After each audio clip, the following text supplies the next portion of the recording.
Anza Specialists Medical Center. Magandang araw po sa bawat isa sa atin at narito po si Dr. Rochelle Saya sa ating medical expert para po sa ating International Thyroid Awareness Month.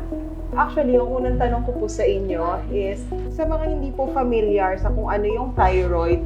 So, what is thyroid and what does it does to our body po ba? So, ang thyroid ay isang parte o bahagi ng katawan na nagsisekret ng thyroid hormone. Karaniwan dito siya sa harap na parte ng leeg.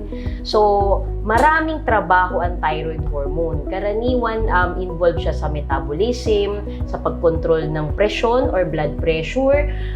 Involved din siya sa fertility ng isang babae, skin condition, even hair, meron din. So, among other things. So, napaka-importanting parte siya ng katawan natin. Ang thyroid disease ay mas karaniwan talaga sa babae. Sa bawat 10 kaso, halos 7 hanggang 8 babae. Mas hindi karaniwan sa lalaki. Isa tong namamanang sakit. Kaya karaniwan sa mga tinatanong ko sa mga pasyente na mayroong thyroid disease is kung may lahi sila. Ang iba pang risk factors is pregnancy, pagbubuntis ng babae. May mga gamot din or ibang health condition din na nagkukos o nagdudulot ng ganitong sakit. Kaya nararapat na matignan din ng doktor para ma-screen for risk factors. So, if ever, Doc, meron ako mga risk factors or tingin ko meron akong condition, ano ba yung mga pwede kong ma-notice sa aking sarili para malaman ko na possible na meron pala ako ng thyroid problem? Ang mga simptomas or signs and symptoms ng sakit sa thyroid, ang pinakakaraniwan at obvious yung pagkakaroon ng bukol sa leeg. Okay? So, yun yung sign. So, yung symptom nararamdaman ng pasyente is karaniwan, madali silang mapagod, pagbabago ng katawan, like pumayat bigla, tumama bigla, nang hindi man nagbabago ang dami o kalidad ng pagkain ng pasyente. Meron din namang mga pasyente na nagkakaroon ng pagkalagas ng buhok, madaling mainitan, madaling lamigyan. Depende kasi sa klase ng sakit sa thyroid. Ang ibang babae, hirap din magbuntis kapag meron silang active na sakit sa thyroid. Ang dalawang klase ng sakit sa thyroid, yung at least pinakakaraniwan ay yung hypothyroidism at hyperthyroidism. May pagkakatulad ng sintomas ang dalawa, katulad ng hair fall, madaling mapagod, problema sa fertility, lalo na kung babae. Pero meron din silang opposites or pagkakaiba sa mga nararamdaman.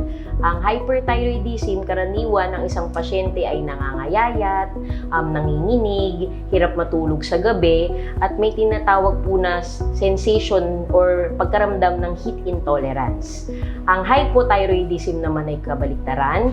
Ang pasyente ay tumataba, antukin, may cold intolerance. Again, magandang magabayan ng isang doktor para malaman ng isang pasyente kung meron man siyang hypo o hyperthyroidism. Meron siyang signs and symptoms, no? Ano po yung mga steps na pwede niyang gawin?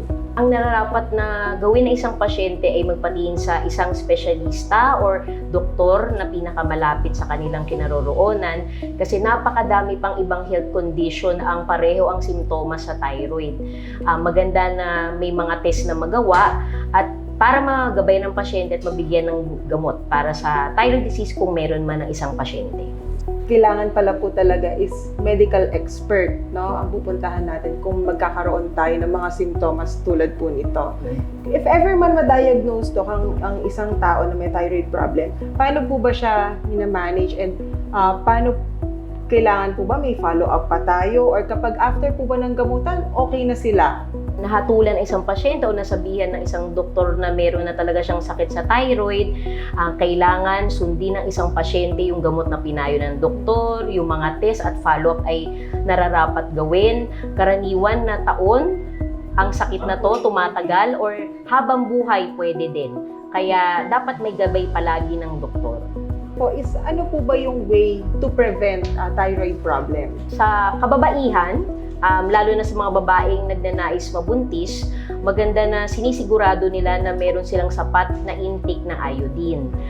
Dahil sa pinasang asin law nung taong 1995, halos lahat naman ng Pilipino ay meron ng intake ng iodine sapat para ma-maintain ang kanilang thyroid health. Pero magandang siguraduhin pa rin natin ang adequate iodine intake. Makakatulong din naman ang ehersisyo, pati magandang pagkain ng isang pasyente, at marami akong pasyenteng sinasabi na maganda kung mabawasan nila ang kanilang stress o risk for infection kasi may mga sakit sa thyroid na kung saan namamaga ang kanilang thyroid dahil sa isang virus na kumapit sa kanilang thyroid na natawag namin doon ay thyroiditis. So ilan lamang yun sa mga paraan para maiwasan nilang magkaroon ng thyroid disease. Thank you so much po, Dr. Sayas, na for breaking this down to us, no, para mas lalo pa tayo maliwanagan yung mga patients natin, yung mga tao na, yan, yung mga viewers po natin, upang mas maintindihan pa nila at hindi lang tayo mag-rely doon sa mga naririnig natin or mga myths, no, na po pwedeng mali pala yung mga paniniwala po na yun. And seek tayo ng expert, no, na mag-consult po tayo. So, Doc, pwede niyo po ba sabihin sa amin kung kailan po ang inyong clinic schedule dito sa TSMC? Well, isa lang lamang ako sa ilang mga specialista dito sa Tansa Specialist Hospital.